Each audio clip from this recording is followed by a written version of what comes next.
She's an advocate for the implementation of statewide policies on LTSS services and supports. And with that, Dr. Benton would love to have you say hello and start your presentation. Thank you for being here. Thank you so much for this invitation, and thank you to Melin for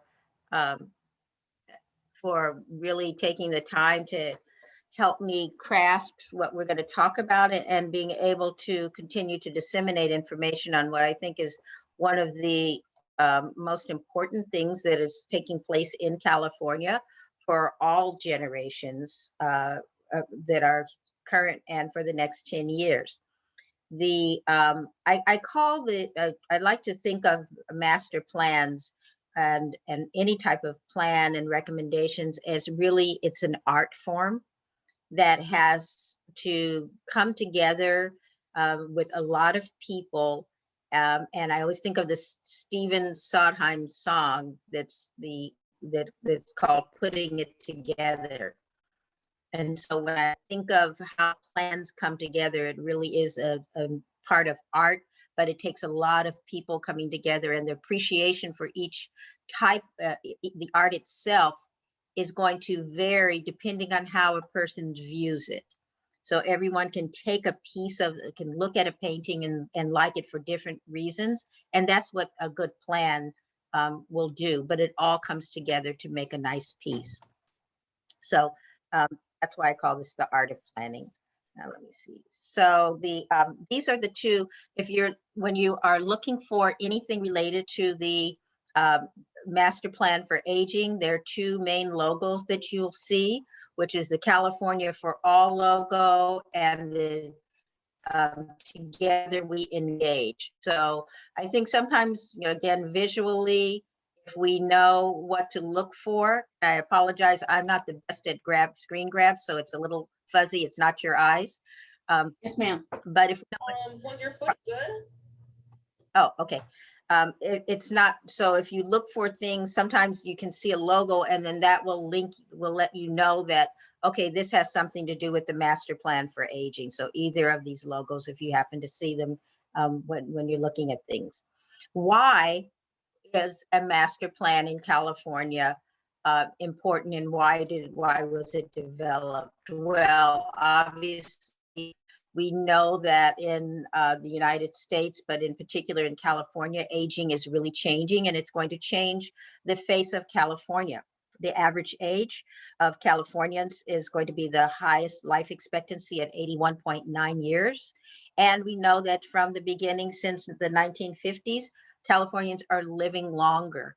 And so as people live longer, their needs and wants and desires have changed over time. And we want to, as a whole state, we want to thrive, which means that we have to be able to make sure that all residents, no matter what age, and as long as we live in the Golden State, are able to survive and thrive in California. And I really like to emphasize that the goal is for thriving.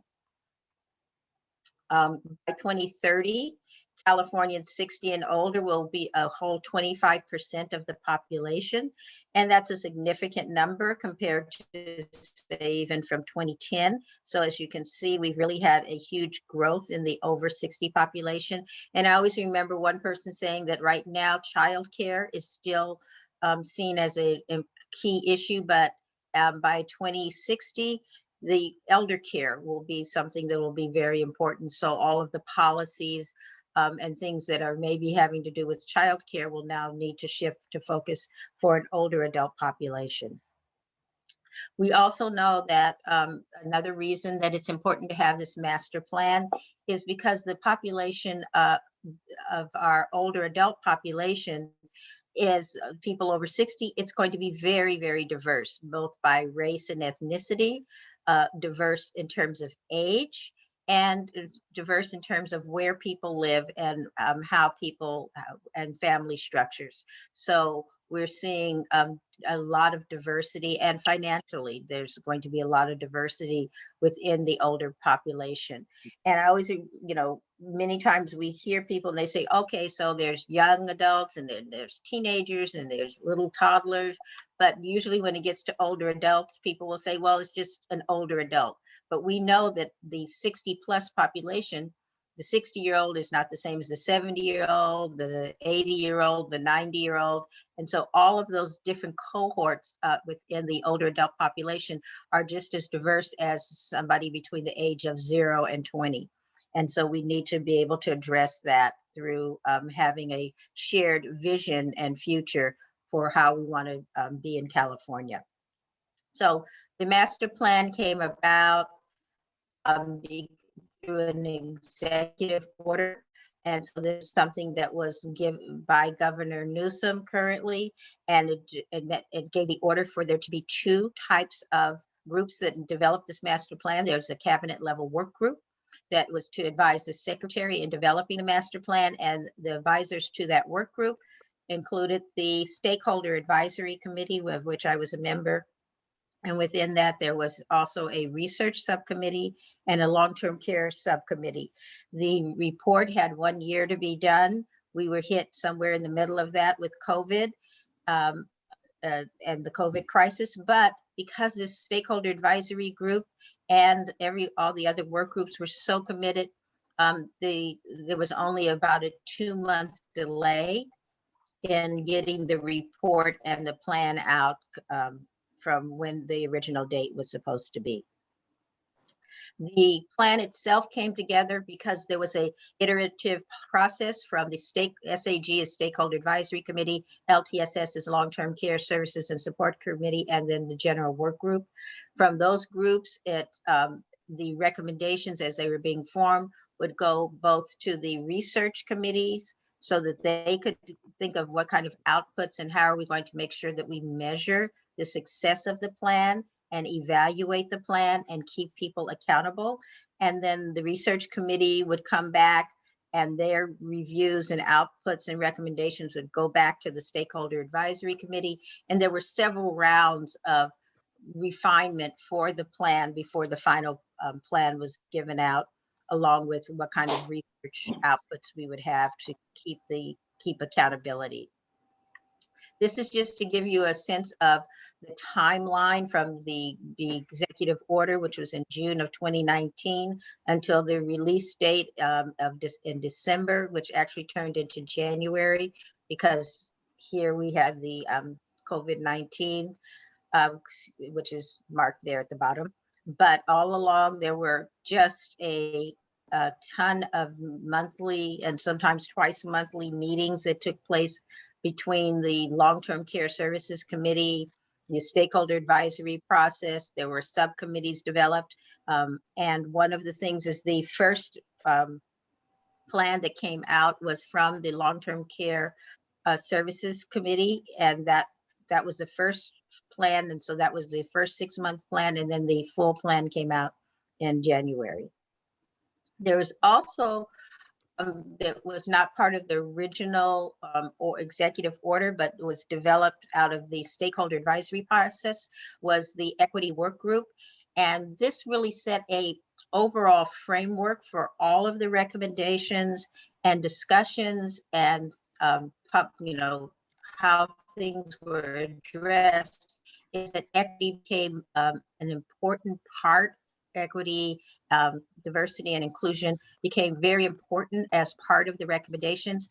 And I think that, this quote that says the route to achieving equity will not be accomplished through treating everyone equally. It'll be achieved by treating everyone justly according to their circumstances. And what this really meant for us and what the equity work group came out is there's a framework that we had several we developed a framework of questions that as recommendations were done, we say, look through the framework and see if as you ask questions, you can make sure that there aren't unintended consequences that may lead to inequities for the age group or within diversity or inclusion criteria. So what we wanted to ensure, and the reason I have a piece of cake here, is that the model that became part of the work group was, we want to have equity and inclusion baked into the process and not just sprinkled on top. And so that's how the approach came for the entire master plan. So that we made sure that it's embedded from the very beginning, from decision making, and that we certainly understood issues around systemic racism to be eliminated, and that is part of how you look through the lens to make of any of the program recommendations. We also felt that it's important that when you make a recommendation, in order to achieve some of that equity and inclusion, is that you have to be very explicit about the communities and the issues that you're trying to address, so that you don't use very generic language, but you actually name the communities and you name what type of diversity that you're trying to address with your recommendations. And as I said, we want to make sure that nothing has an unintended exacerbation of inequities within communities. I think I covered all of this.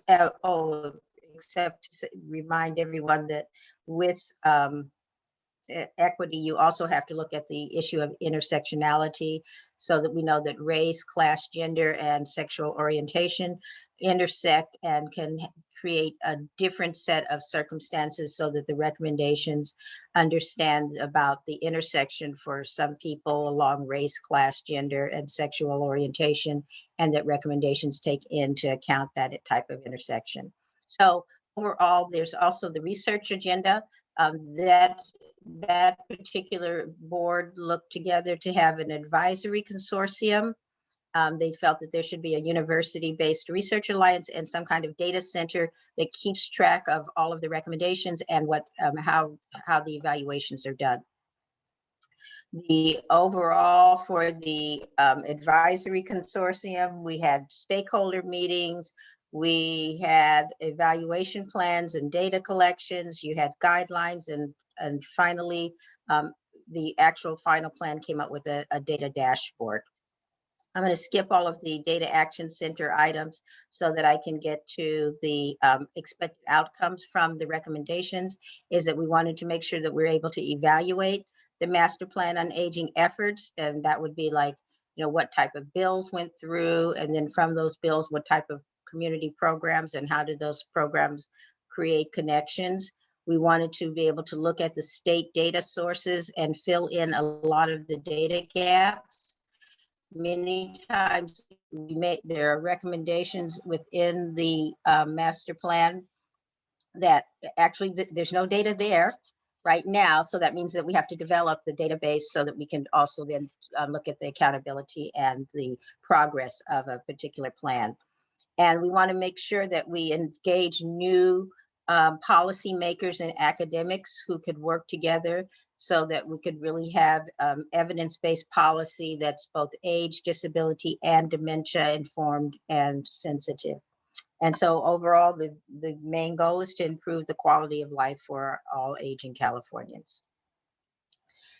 Altogether, and this is a very early, there were about 26 stakeholder meetings, 1,000 public comments that were reviewed, 700 advisory committee policy recommendations were finally, after you kind of looked at the public comments and got them all into different buckets, and 250 just stakeholder organizations sent in separate recommendations that were all reviewed and read through the stakeholder advisory committees. The Stakeholder Advisory Committee came out with, now this is the Stakeholder Advisory Committee, and if you remember, there's also the Governor's Advisory Committee. So the Stakeholder Advisory Committee, this is what they sent to the governor's cabinet level recommendations. And so they will not look exactly the same as what came out in the final report, but you'll see that there's a lot of overlap in the recommendations between what the stakeholders recommended and what the final cabinet level and governor adopted for the master plan. The Stakeholder Advisory Committee said that, first of all, they felt that there's the long-term care services and supports should allow people to live and choose where they want to age and have help, and help families within their communities as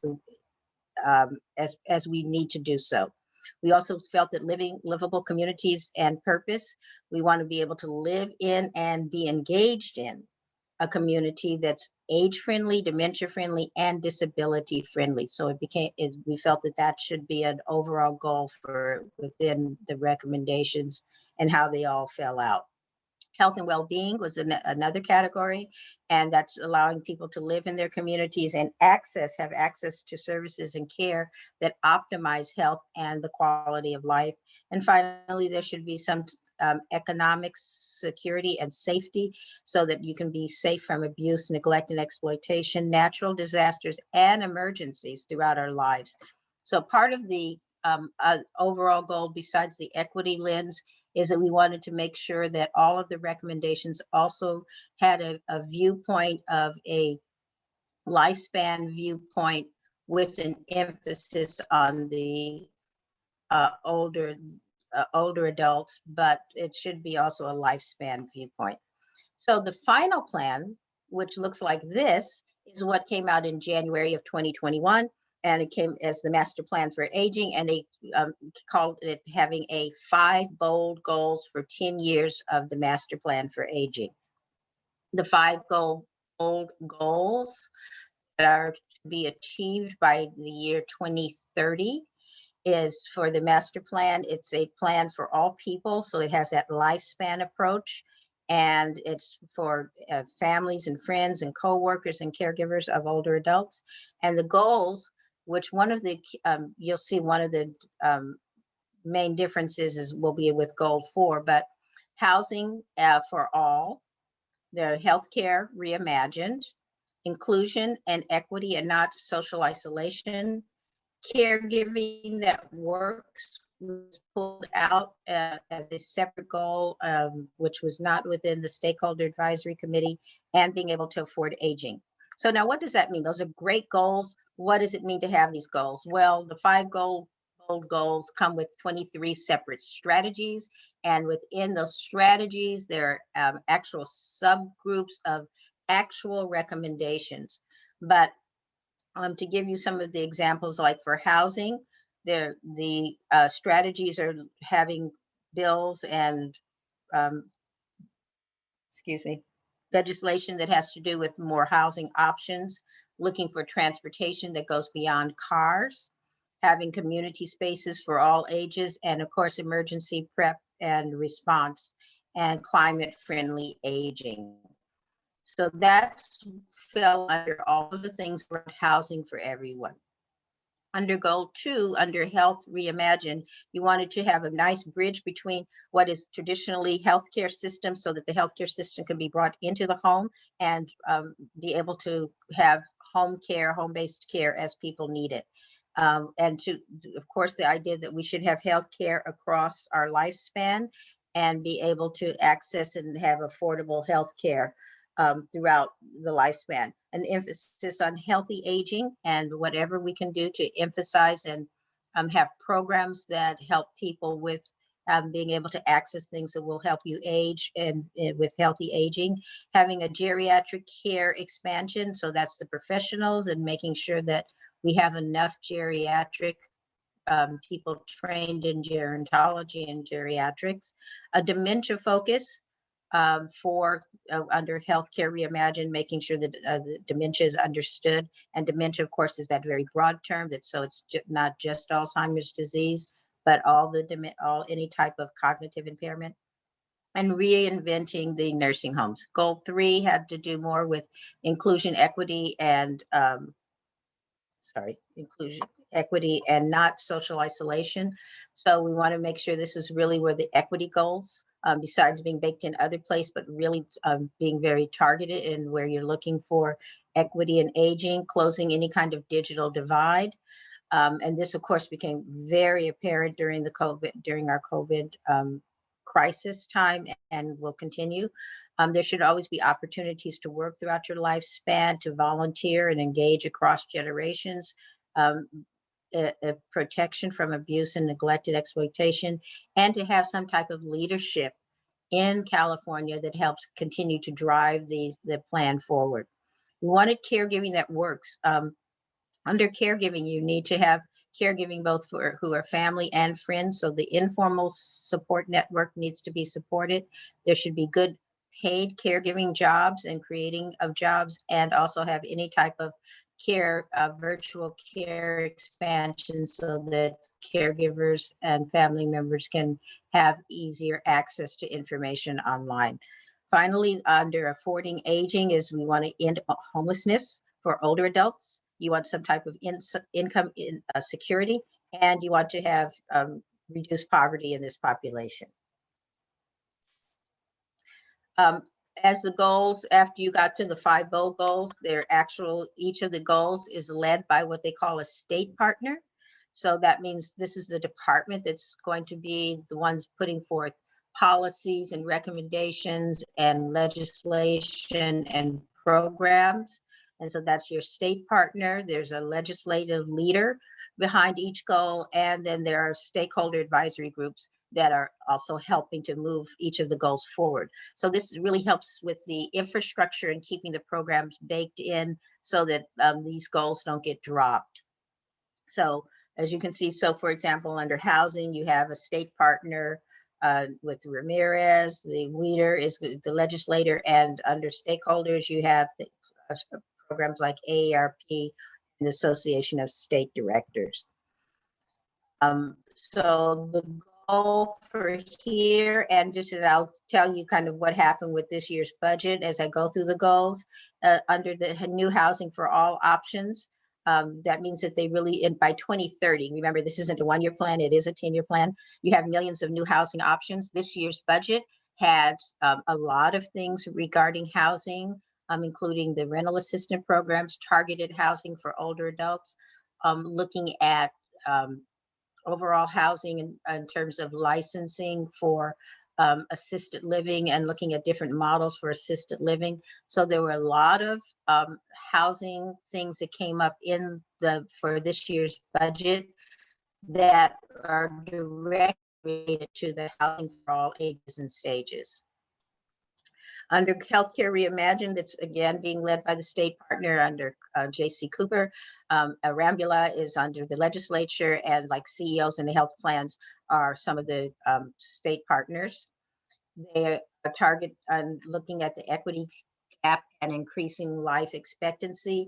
Some of the Cal AIM and a lot of the funds that are coming down from the federal level because of COVID, there's a lot of legislation that is specifically targeting filling that gap for lower income families and older adults that will allow for expansion. So that's putting back funds into the Medicaid program, getting dental is back into programs, being able to have more flexibility in terms of where you can get your health care, investments in community clinics, and the optimization of Medicare and Medi-Cal, trying to fill in any gaps and making sure that you also have more collaboration between the two programs when it comes for payments.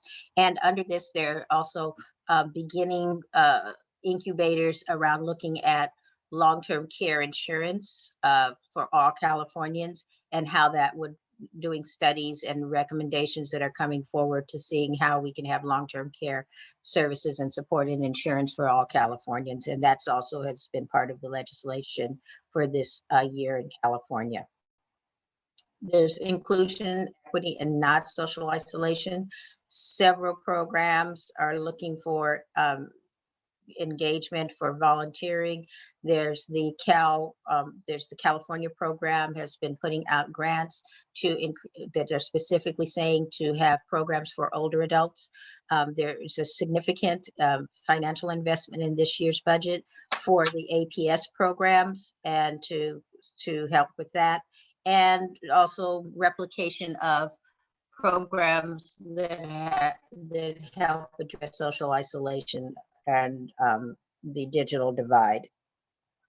Under caregiving goals that work, there's an investment in the caregiver resource centers, which are a statewide program for family caregivers. They're investing with federal dollars, raising the wages for in-home support service workers and other people in caregiving jobs. So as part of that, again, those investments all are tied back to the recommendations from the master plan, and that's where the funding and the budget and the legislature is putting money to tie it back to the master plan on aging. Within, when you go online and you look at the programs, you have the very big picture, and then you look at initiatives. So for example, paid family leave is one of the initiatives within the master plan, and we see that as a goal for family caregiving. And so the investment in paid family leave, there are bills that are trying to make sure that for equity reasons, that lower income people will have more wage replacement, so that they may get up to 90% of wage replacement. That bill has not gone through, and it still needs support from the community. So, but so that people don't have to choose between staying in their job and caring for a loved one. There are bills that have to do with family caregiving that are coming out of CHHS, and investments in respite care programs. And that was also within the caregiver resource centers to increase funding to maintain respite dollars. Under affordable housing, affordable aging, a lot of this stakeholder is coming through Justice and Aging, and the state partner is through Department of Social Services, and they're really looking at closing that economic gap. And so some of the bills that have come from that, again, have to do with CalAIM, long-term care insurance programs, the tech type programs, so that there's investment now to help with the infrastructure so that you can have better internet access within communities that traditionally may not have that, both rural communities and within different minority communities. And then having even things like language access and making sure that translations of materials across all state government is being actually done more rapidly than than before. And so those all became legislative bills. Just to give you a final comparison of the difference of wording, I would say, but not necessarily, I don't think anything was lost between the governors and the stakeholders recommendations.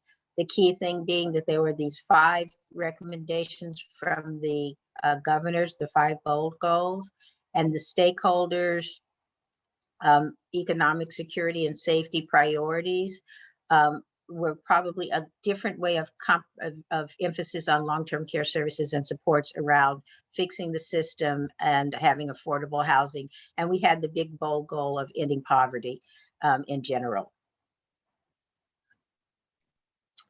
The key thing is, it's nice to have all of these goals and to say that we're going to, make California a place for aging better.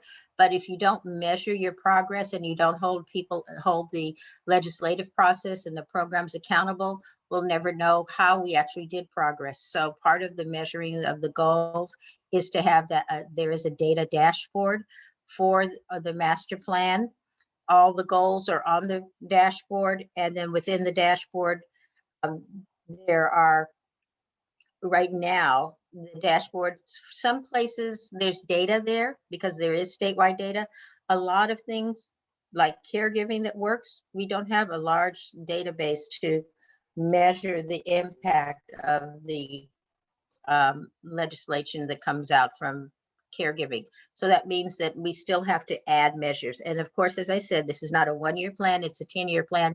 And so the data dashboard, which is going to be monitored, and we'll be having like universities and making sure that there are grants given to universities and to public entities to do some of this measurement. All of that will be taking place, and that was in the legislation this year to help fund the beginning of the core for the data dashboard. There is some of that dashboard is up for every one of the 5 bold goals, and it does have a really easy to read indicator of progress within each of the goals. So in the final steps, you have 10 cabinet agencies that are partnering with local leaders, federal government, and all the stakeholders.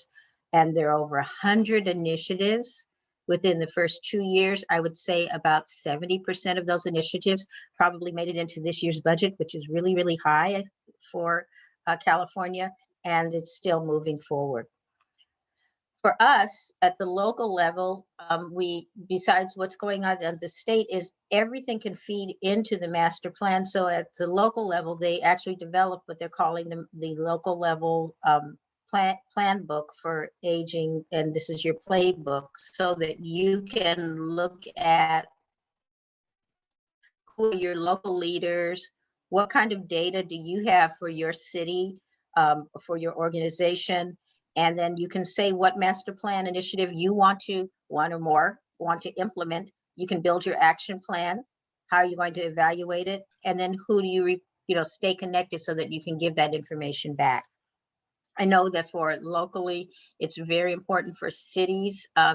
Many cities may adopt saying that they're going to be, their local community is going to be a dementia-friendly community, or you're going to, for within your residence, that you'll make sure that there is, how to review and have housing laws, or that you'll look at the homeless population within your area and focus on the older adults in your area for homelessness. You may have food bank programs, or you put together a helpline to help people access resources. So your local playbook, however you choose to do it, is something that will then feed into the larger statewide efforts for the aging together. So this is how we're all going to build California together for the master plan on aging. And at this point, I'm going to stop talking so that we can begin to engage and talk together.